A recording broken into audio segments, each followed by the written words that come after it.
suggestions. So today we are going to be talking about a difficult subject, which is basically police brutality and murder. Oklahoma City Police Department has had 2 murders within the last 2 weeks. And what did Norman have? Brutality? Norman had a brutality incident the same day. Fit the description. Yeah. If you know what I mean. The same day as one of the shootings in Oklahoma City. So we'll cover that too. And then we'll talk about some stuff maybe we can do. But, of course, that's always suggestions. So, True. So the first shooting occurred on November 23rd, which I believe was Thanksgiving. It was a 15-year-old male named Stavian Rodriguez.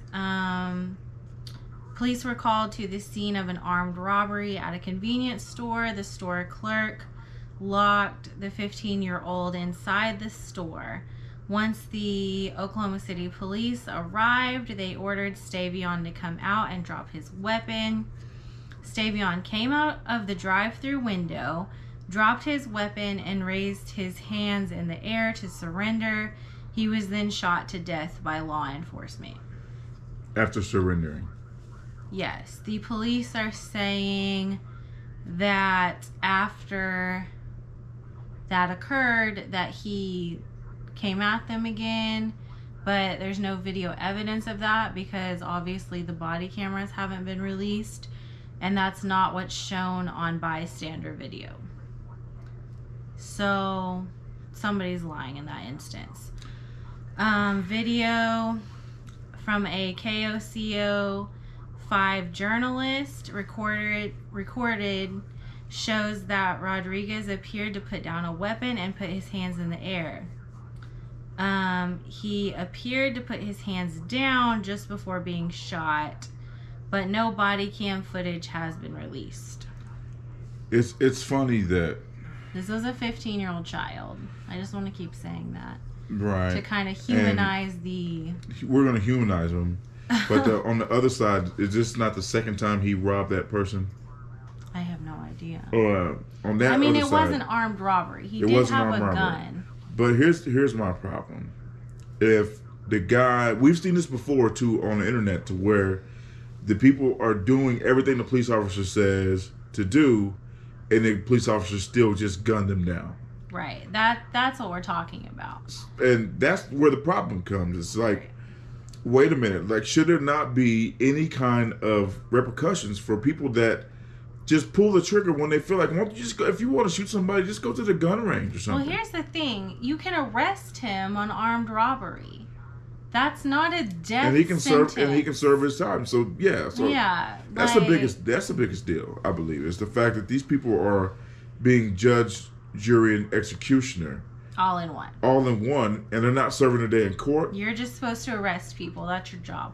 And de-escalate the situation. That's also your job. But it doesn't seem like police seem to do that. They would rather shoot first and defend themselves later because they know they're going to get off. Right. Their unions that they have also protect them, and the blue shield, the blue line. Right. Like, bro, like if you do something wrong, like if I went to work and did something wrong, I would want to, like, I'm sorry, I'm gonna pay my time, I'm gonna do my deal. Right. But that's not what police officers do. They do something wrong and be like, oh no, protect me from, don't put me in jail, but the criminals that we put in jail. I'm not a criminal. I just murdered somebody.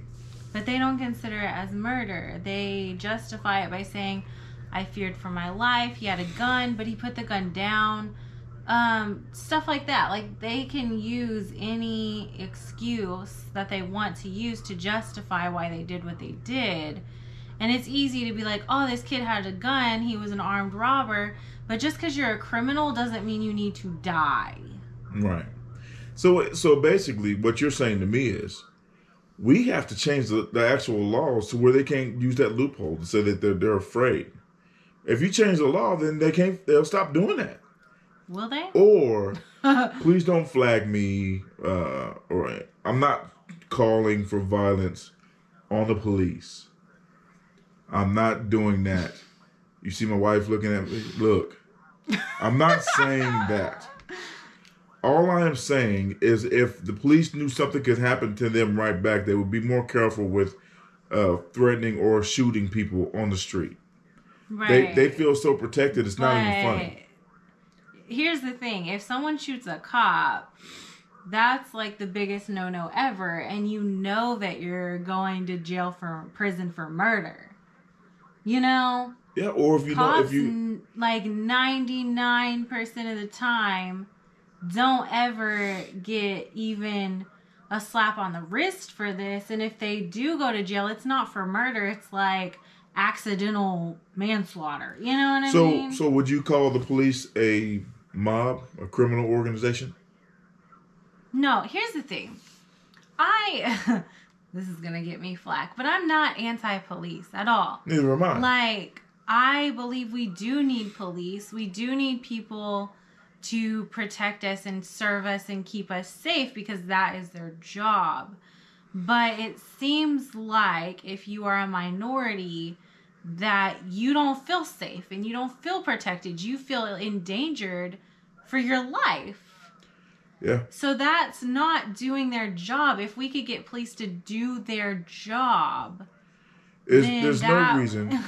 There's no reason for a citizen to fear people that they're paying to protect them. Never. I don't understand where that comes from. So I pay my taxes just to be scared when you pull me over. Like, that's a gang to me. They all wear the same colors. They all strapped. And they all kick it together. And if you bother one, you bother them all. That's a gang. Right. And we're going to go into some stats that I've pulled up later, too. Some of them are specifically for Oklahoma City Police. Some of them are Oklahoma in general. And some of them are the nation.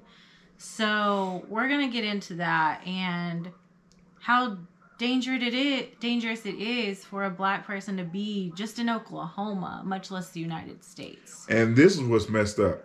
I didn't know some of this stuff until she told me this morning what we were talking about. She's like, "Did you know this?" Yeah. No.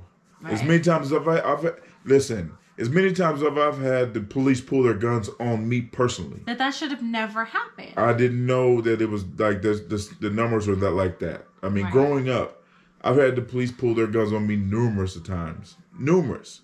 It's more like traffic stops turned into 2 or 3 cops surrounding your car. Which that's looking in the back window. We're going to get to this next death in a second, but that's what happened in Norman. The story, and I don't have the after story. I don't have what happened after the video I saw. But there was a man that fit the description of someone stealing packages off of people's doorsteps.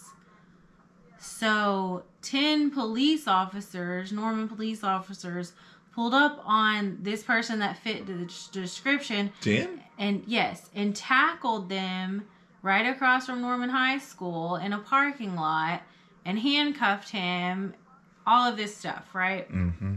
So this man was basically brutalized, and I'm pretty sure he wasn't the person they were looking for. He just fit the description, which...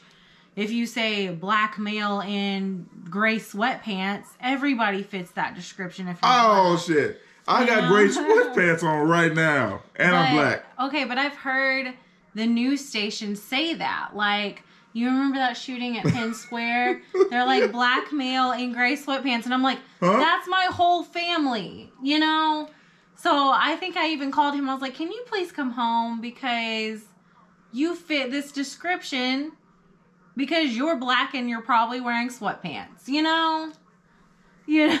Like, I don't think people realize how nerve-wracking that is as a wife and as a mother to black children and a husband to hear that description on the news and be like, no, that's my whole family. Like, I know it's not my family that did that, but they're being targeted right now.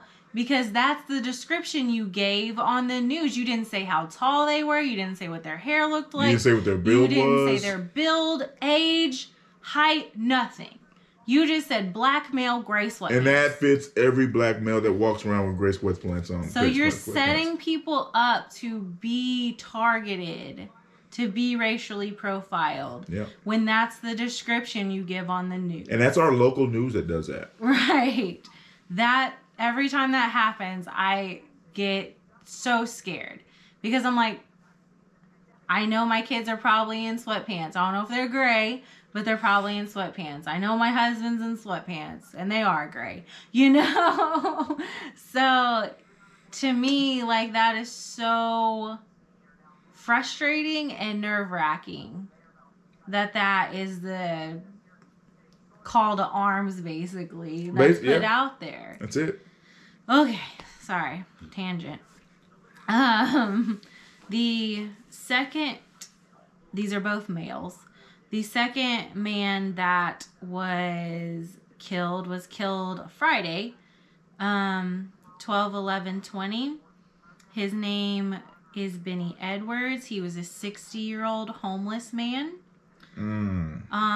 He sold flowers for a living, and he was known locally as the Flower Man. He would give flowers to people for free if they didn't have the money, and would sometimes hand out flowers to people saying, "God told me you needed this today to brighten your day."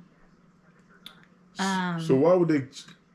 They said he ran at them with a knife. Again, no body cam footage. After shooting Mr. Edwards several times leading to his death, they did not cover up his body and allowed his body to lay there exposed to the elements for a prolonged period of time, to where when the local news stations arrived, they could not zoom in on their aerial videos because his body was still exposed. So, they gunned down this 60-year-old homeless man. Said he had a knife, which we all know that saying, you're bringing a knife to a gunfight. You should be able to de-escalate that situation and it not lead to death. If he's got a knife and 2 police officers have guns, in my mind.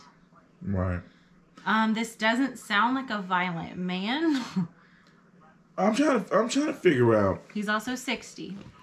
That and the fact that I'm bothered because I know the police officers are trained in hand-to-hand combat. I know they are. But is there any other way you can... If he's just got a knife, can you not pull your taser and hit him with it? That's what I'm saying. It seems like the Oklahoma City Police Department's first line of defense is shoot to kill. It's not de-escalate. It's not tase. It's not... talk down. Like, hey, man... If you don't put that knife down, I'm gonna hit you with this pepper spray. Something. Okay? And if you still don't put it down, I'm gonna hit you with this taser right after that. And then shoot him if that's the case. Or hit him with a billy club. Pull a bat out or something. It shouldn't be the first line of defense is to kill somebody.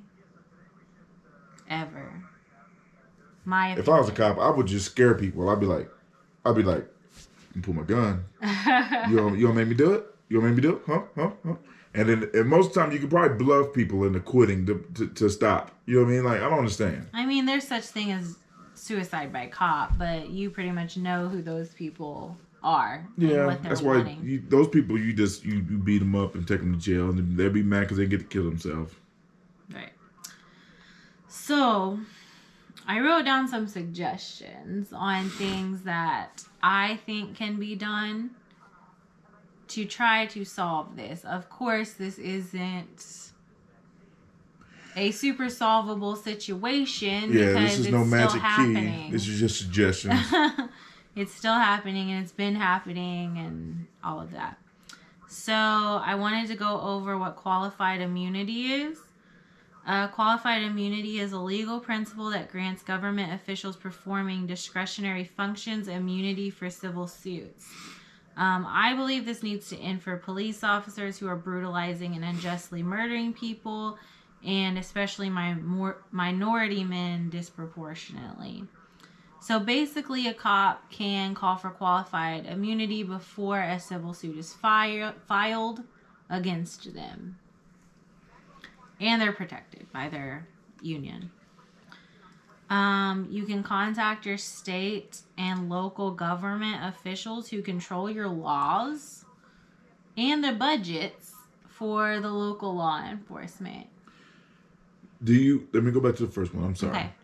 Do you think it's more of that law that you want the qualified immunity, or do you think it's more of the union standing over the lieutenant or whatever saying you cannot fire this guy because of this, and that? If the lieutenant or the boss could have more power, like say our regular jobs, our supervisors can fire us at any time. So if the police officer knew that they could lose their job at any time, they would stop doing stuff like this. I mean, think about it. If I go to my job and I get into too many accidents, I know as soon as I get into that third accident, they go, you lost your job. Strike, you're out. Yeah. So why can't they just do that? That's the other thing, and I don't know what that's called, but you can't see police officers' records. That's right. So you, as a citizen, don't know if you're dealing with a bad cop. You should be able to know that. Well, there shouldn't be bad cops. Cops should know who's a bad cop and be able to get rid of them. You shouldn't want bad cops on your squad, in my personal opinion. I think we need to encourage community policing, where people who live in the community are only allowed to become officers in that community. That'd be pretty cool, wouldn't it? I do understand that a lot of people don't want to be police officers. I know it's a dangerous job. It's something you don't take lightly when you apply for and sign up for. So I don't know how big of a pool there is. You know what I mean? But all I'm saying is someone in Norman or Washington or Noble shouldn't be a cop in Oklahoma City. You don't live there. You don't know those neighborhoods. You don't know those people. Man. That's all I'm saying. If you live in Norman, you should be a Norman cop. If you live Absolutely. in Oklahoma City, you should be an Oklahoma City cop. Absolutely. That's all I'm saying. And another part of that is holding virtual meetings since COVID that are well publicized, where citizens can communicate with local law enforcement. Pre-COVID, we could have had gatherings, cookouts, block parties where law enforcement can show up and get to know the people in their community. Yes. Like, I feel like cops would not be so quick to kill people that they know. Right. Like, just sit down and have some lunch with a police officer. Like, if a cop comes to my neighborhood and meets my teenagers and then pulls them over and is like, hey, Zach, or hey, Nick, how are you? They're going to be less likely to take that to a violent place if they know who they're talking to. Right. I believe that's pretty correct, because if the people are less afraid of something happening to them, they'll be less jumpy to want to yank their guns every time they jump up out of the car. But it also shouldn't be up to the everyday citizen to de-escalate the situation. That should be the cop's job. Be like, Chris, is that you? Right. Man, bring your ass over here. What you doing? Right. Like, you know it's 3 o'clock in the morning. It would be easier to de-escalate a situation if you knew the person as well. You know? Yeah, stop playing, Chris. You know that. Get over here, man. Get over. Take that mask off. And my other thing is just continuing to protest safely. We are in a pandemic, guys. And that's the biggest argument I see on TV is, they're gathering in these large crowds and they're not worried about COVID, and, you know. We were saying the same thing about the Trump rallies. Right, but they don't wear masks. That's the thing. Like, I feel like Black Lives Matter protest, a lot of people are wearing masks. And they're outside. And they're outside. It's not usually in like a courthouse or whatever. It's usually outside marching in the streets with masks on. In Norman, a lot of the police that were attacking this man didn't have masks on. There is a mask mandate, and they're the ones that are supposed to be upholding that mandate. In Oklahoma City, same thing. The cops that killed Bennie Edwards weren't wearing their masks correctly or weren't wearing them at all. So that's an issue too. Separate issue, but it's an issue. Okay. I'm going to try to post these pictures that I have because they're charts. But I'm going to go over some of the stats that I found on mappingpoliceviolence.org. So black people are more likely to be killed by the police. They are 3 times more likely to be killed by police than white people. And they are 1.3 times more likely to be unarmed compared to white people. Those stats are from 2013 to 2020. Oh, so those are up to date. Yes. Where you live matters. You are 6 times more likely to be killed by a police officer in Oklahoma than in Georgia. Damn. 8. Oh, can you read that one more time? You are 6 times more likely to be killed by a police officer in Oklahoma than Georgia. Oklahoma. And let me tell you about the black population in Georgia compared to Oklahoma.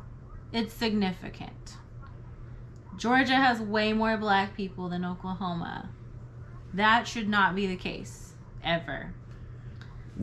Damn. I didn't even think about that part. Because it's like, Oklahoma, you got to do better. That makes no sense. So the little bit of the black community that you do have here, you're scared of them? All of them? You're trying to eradicate them? What? Basically. That's why, you remember when Trump got elected, and I put out this question on Facebook. I said, is Oklahoma the most racist state in the union? And I got so much fire on that question. People were like, no, it's not, blah, blah, blah, blah, blah. I'm like, but is it though? They started bringing up Alabama and Mississippi and all the southern states that basically have a history. That's the history of those states. Right. But we're talking about right now. Right. Is Oklahoma modern day the haven for the most racist people in this country? If you look at these numbers, it just might be. 8 of the 100 largest city police departments kill black men at higher rates than the U.S. murder rate. Oklahoma City ranks number 2 on this graph, guys. The only place that has a higher rate of police killings is Reno. Reno, Nevada. Okay. Reno, Nevada. Okay, so it goes Reno, Oklahoma City, Santa Ana, Anaheim, St. Louis City, Scottsdale, and Hialeah. I don't know where those are. I'm just going to be honest. But those cities all have murder rates higher than the United States murder rate. That's what, 1, 2, 3, 4, 5, 6, 7. That's 8 cities. This is 8 of the 100 largest city police departments kill black men at higher rates than the United States murder rate. So they count Madison too? Yeah. Well, it's right there. So yeah, it's at the murder rate. Wow. Okay, and this is the stat I was talking about before. 98.3% of killings by police from 2013 to 2020 have not resulted in officers being charged with a crime. So not only are they killing people and brutalizing people, they're not even being charged. Can you post this? Yeah, I'm going to try to. Okay, because this is staggering. This is. Yeah, when you see the actual graph, it's like, oh, So the light blue is officially charged. Officers charged. And then the dark blue is convicted, and it's one of them. So just being charged does not mean you actually get convicted of a crime. Jesus. Right.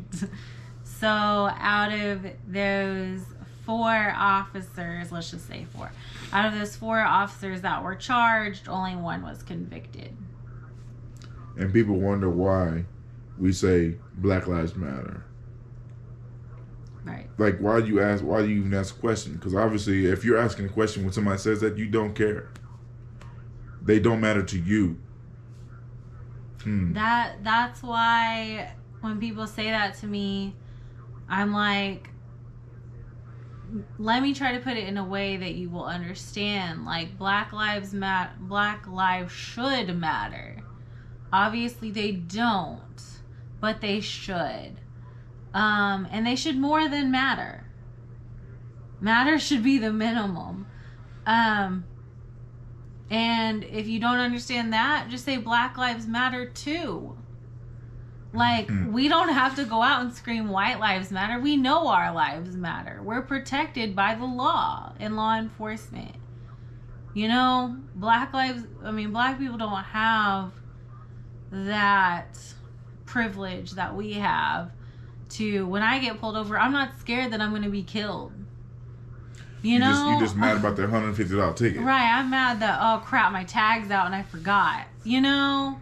Like, that's what I'm mad about. Like, I'm not worried, like, is my taillight being out going to lead to me dying? But I have to worry about that for my kids and my husband. Like Terrence Crutcher that died in Tulsa.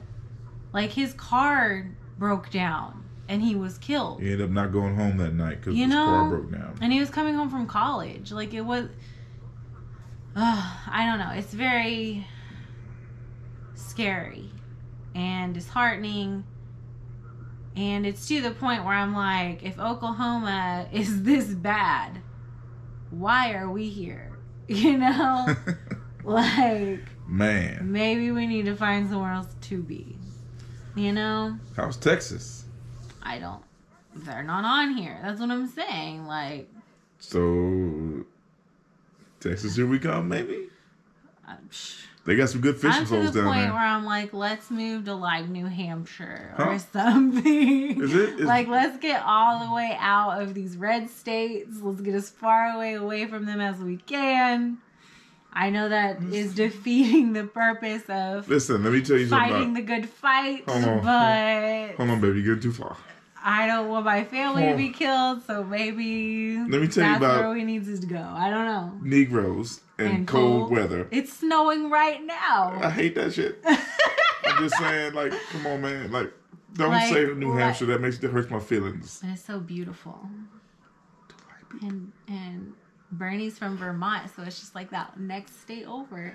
Okay. I am not on, what's that movie where a dude had to hit that T? Get Out. I'm not on Get Out. Please don't take me up there, please. But so you want to stay in the South, where the, like, historically most racist place to be. Maybe we can go to Colorado. It's less... They smoke a lot of weed in Colorado. That's fine. I'll be in less pain.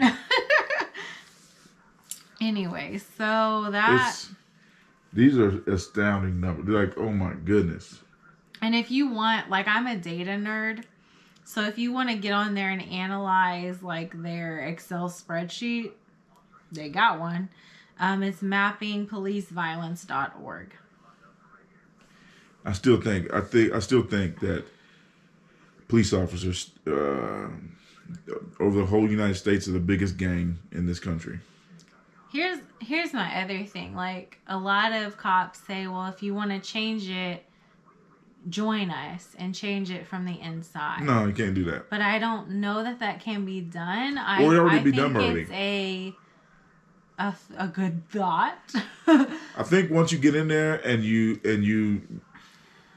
the cops here in this city, if I'm not mistaken, like their first day, out of camp or whatever, your first year salary is close to $100,000. That's pretty good money for one person. Yeah, I don't know. Huh? I don't remember what what that was. I think they were It was recruiting. when we were talking about the budget. Yeah, so because whatever video I asked my that wife. I was. said, "Should I be a cop for this kind of money?" And she's like, "Oh no." Here's the thing. Like, I don't have a problem with the job of being a cop, but it's a dangerous job. Like, when we started dating, I was like, "You're not in the military, are you?" Because I was like, I can't do that. I can't send you off overseas and you never come back. Like, I can't handle that. That was one of the first questions she asked me. And I view being a cop a lot like that. Like, it's a very dangerous job. I get to a certain extent why they are as reactive as they are. But there's gotta be a solution to this, especially when it's a disproportionate. Well, there should be a system to where they get punished. Like, you can't keep just whooping people's asses. Or killing them. You can't keep harassing folks or shooting people and just get up and go back to work like nothing's wrong. Like, that's the part where it needs to be a system to where you should be are held held accountable. Yes. That's what this graph basically says. There's no accountability, 98.3%. I don't know any other job. I'll probably, if I sit here long enough, that you can find to where you're not accountable for your actions, besides rich CEOs and stuff like that. Trump. Damn. Like, you stop telling the truth so much.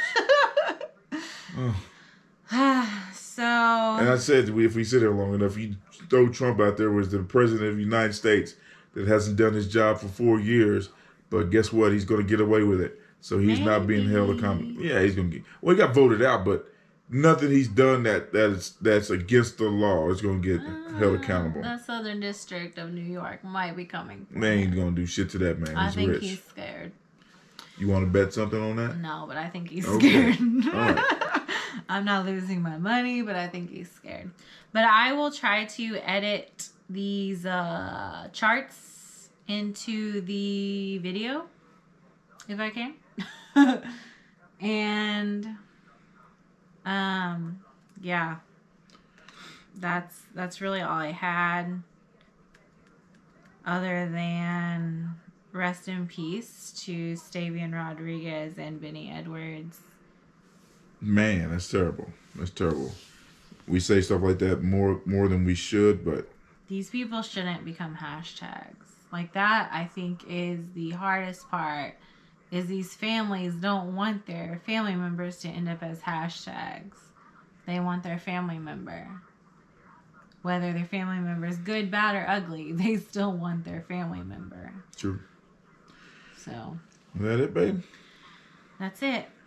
So, like our video, subscribe to our channel, share our videos, subscribe, grow. Yeah, guys, and invite your friends to our Facebook page. I think we're like 3 people away from 250, so yeah. Proud of what we've done in a short time. Yeah. Proud of you guys for sticking with us. Not everything we do is interesting or whatever, or happy. Or happy. But, you know, we're going to get them happy videos after I get my trolling motor for my boat and we go fish. You're going to watch me fish all day. Oh, boy. Yeah. Isn't that exciting? Catch me a fatty. So excited. Yeah. And after I get my first AR. All right. All right. That's it? That's it. Get a black friend. Bye, guys.